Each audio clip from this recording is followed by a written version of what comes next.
రాబోయే రోజుల్లో మీరు చూస్తారు. ఇంజనీరింగ్ ఫస్ట్ సెకండ్ ఇయర్ మీరు, ఇంకా 2 సంవత్సరాలు మీకు టైం ఉంది. తప్పనిసరిగా మీరు గ్రాడ్యుయేట్ అయ్యే టైంకి ఉద్యోగాలు ఉపాధి తప్పనిసరిగా తెలుగుదేశం పార్టీ అందిస్తుంది. ఎలాంటి సందేహం అవసరం లేదు. చివరిగా నేను మిమ్మల్ని కోరేది ఒకటే, రేపు రాష్ట్ర భవిష్యత్తు మీ చేతుల్లో ఉంది.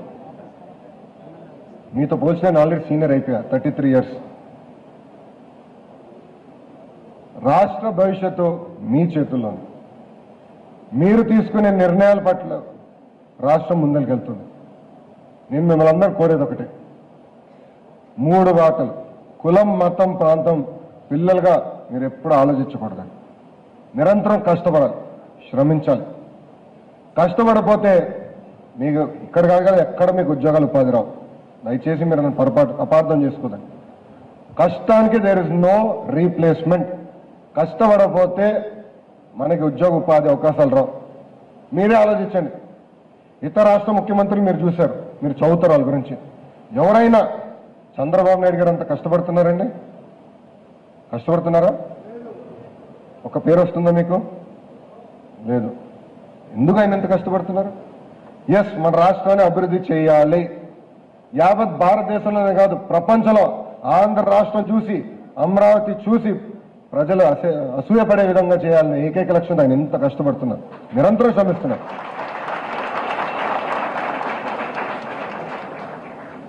నేను చివరిగా అదే కోరుతున్నాను, కష్టపడాలి.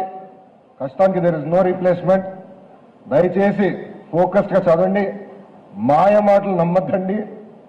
ఎందుకంటే మీ ముందర ఉన్న ఒక వ్యక్తి ఉన్నారు, అనుభవం ఉన్న వ్యక్తి ఉన్నారు, నిరంతరం కష్టపడే వ్యక్తి ఉన్నారు, వాస్తవాలు చెప్పే వ్యక్తి ఉన్నారు, అభివృద్ధి చేసే వ్యక్తి ఉన్నారు. ఇదొక ఆయన.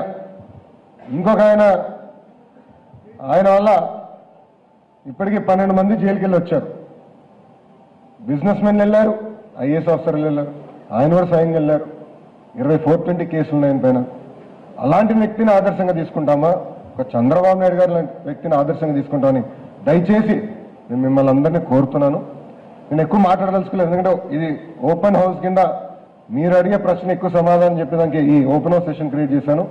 ఇంతో ముగిస్తాను. Thank you. జై హింద్. నమస్తే సార్, మై నేమ్ ఇస్ ప్రణతి. మీరు ఇండియా అండ్ అమెరికా 2 చోట్ల చదువుకున్నారు కదా, సో అక్కడ ఎడ్యుకేషనల్ సిస్టమ్, ఇక్కడ ఎడ్యుకేషనల్ సిస్టమ్కి మీరు అబ్జర్వ్ చేసిన డిఫరెన్సెస్ ఏంటి? ఇక్కడ నా ఎడ్యుకేషన్ మీద చాలా కాంట్రవర్సీ నడుస్తుంది. ఎందుకంటే ప్రతిపక్ష నేత నాకు చెప్తుంటారు, డబ్బులు ఇచ్చి స్టాన్ఫోర్డ్లో సీట్లు కొనుక్కునేవాడు. స్టాన్ఫోర్డ్లో డబ్బులు ఇచ్చి కొనుక్కునేవాడు సీట్లు. ఆయన రియలైజ్ అవ్వాలి. నాకేంటంటే పర్సనలీ నేను ఇండియన్ ఎడ్యుకేషన్ సిస్టంలో ఎప్పుడు సరిగా చేయలేకపోయాను. ఎందుకంటే నేను బట్టి కొట్టలేను, నాకు రాదు. కానీ అమెరికన్ ఎడ్యుకేషన్ సిస్టమ్ వచ్చి చాలా మోర్ ఇంట్యూటివ్. అంటే క్లాసుల్లో నేర్పిస్తారు, అప్లికేషన్ మీద ఎక్కువ ఫోకస్ చేస్తారు. దాని పట్ల I was able to succeed. నేను ఇక్కడున్న మీ అందరికీ, ఎందుకంటే మీరు మాస్టర్స్ చేయాలనుకుంటారు, కొంతమంది ఎంబీకి వెళ్తాను అనుకుంటారు. Sky is the limit. అంటే మీ ఎకనామిక్ స్టేటస్కి పై చదువులకి లింక్ లేదండి. దయచేసి అది మీరు ఫస్ట్ రియలైజ్ అవ్వాలి. మీరు బాగా చదివితే మీకు ఈజీగా స్కాలర్షిప్స్ వస్తాయి అమెరికాలో. అదేవిధంగా చదువుకునేదానికి అద్భుతమైన అవకాశాలు వస్తాయి. సో మీరు ఆ పాజిటివ్ స్పిరిట్లో వెళ్తే యూ కెన్ డూ వండర్స్. ఇక్కడ చదువుకుని తిరిగి రండి, ఇక్కడ చాలా పని ఉంది మనకి. మీరు వెళ్ళిపోయి అక్కడ సెటిల్ అయిపోతేనే ఇబ్బంది.